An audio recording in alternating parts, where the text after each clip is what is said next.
Haleluya, puji nama Tuhan. Sidang jemaat Tuhan yang diberkati oleh Tuhan Yesus Kristus. Bertemu lagi kita semua dalam program GPDI VMM Menyapa. Puji nama Tuhan, di kesempatan yang berbahagia ini kembali saya mengajak kita buka kebenaran firman Tuhan. Mari bersama-sama kita buka kebenaran firman Tuhan yang terambil dalam kitab 1 Raja-Raja pasalnya yang ke-17. Sekali lagi, kitab 1 Raja-Raja pasalnya yang ke-17, kita baca di ayatnya yang ke-9 saja. Sekali lagi, 1 Raja-Raja pasalnya yang ke-17 di ayatnya yang ke-9.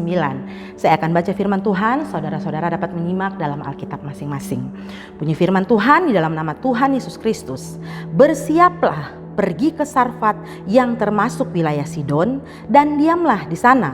Ketahuilah, aku telah memerintahkan seorang janda untuk memberi engkau makan. Haleluya. Puji nama Tuhan, saudara yang diberkati oleh Tuhan Yesus Kristus.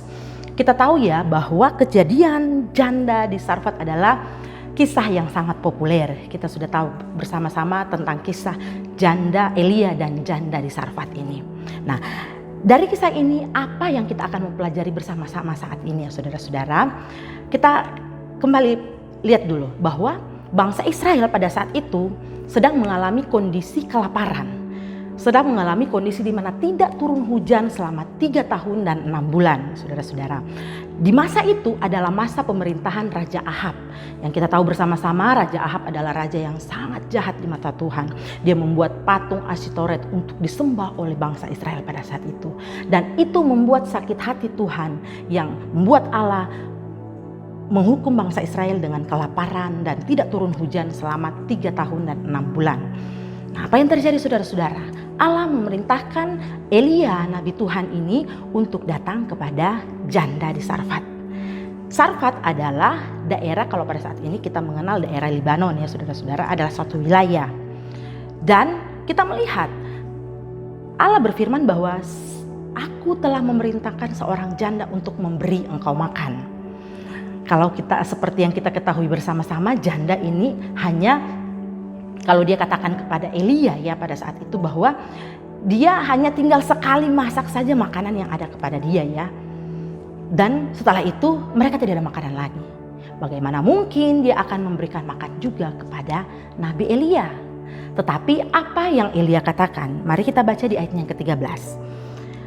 Tetapi Elia berkata kepadanya, "Janganlah takut, pulanglah, buatlah seperti yang kau katakan. Tetapi buatlah lebih dahulu bagiku sepotong roti bundar kecil daripadanya dan bawalah kepadaku.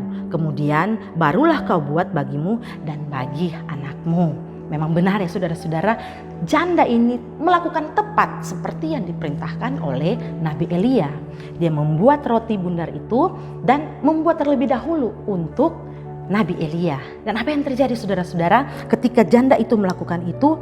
Tepung dalam tempayan itu tidak habis dan minyak dalam buli-buli itu tidak berkurang, tepat seperti firman Tuhan yang datang melalui hambanya Nabi Elia. Nah, apa yang kita mau belajar dari kisah janda di Sarfat ini saudara-saudara? Kita melihat bagaimana seorang janda ini menyambut seorang hamba Tuhan, seorang nabi Tuhan yang datang ke rumahnya. Nah, ini yang kita mau pelajari saat ini saudara-saudara. Bagaimana sikap hati kita juga ketika kita menyambut seorang hamba Tuhan. Kalau saat ini ya di gereja lokal kita, Bapak Gembala kita, Wakil Gembala kita, dan hamba-hamba Tuhan yang lainnya saudara-saudara. Bagaimana kita menyambut seorang hamba Tuhan ketika datang ke tempat kita.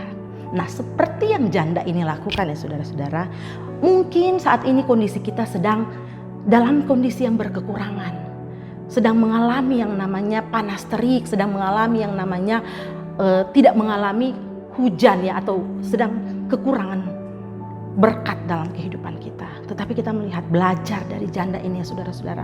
Ketika janda ini mau taat melakukan dan menyambut hamba utusan Allah, nabi Tuhan ini, yaitu Nabi Elia, berkat Tuhan itu mengalir luar biasa saudara-saudara. Tepung itu tidak habis, minyak dalam buli-buli itu juga tidak berkurang. Berkat Tuhan datang kepada janda ini. Nah saudara-saudara, kita juga mau belajar ya saudara-saudara sebagai anak-anak Tuhan.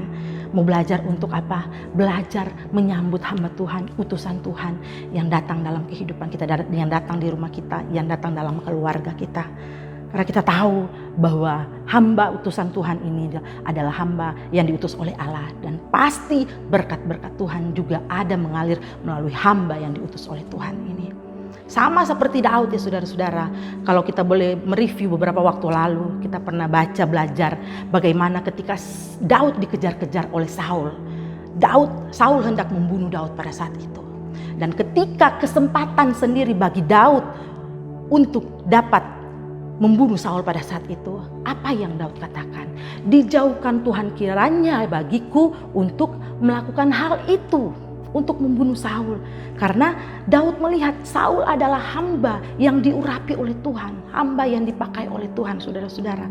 Dan Daud tidak mau melakukan itu. Dia melihat Saul adalah hamba yang diurapi Tuhan. Kita juga mau belajar saat ini, saudara-saudara, untuk apa?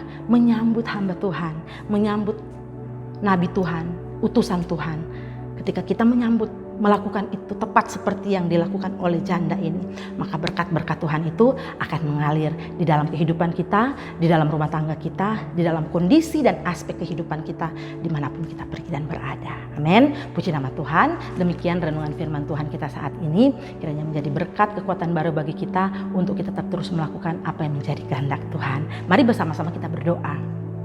Terima kasih ya Tuhan, terima kasih buat firman-Mu yang kembali datang kepada kami saat ini.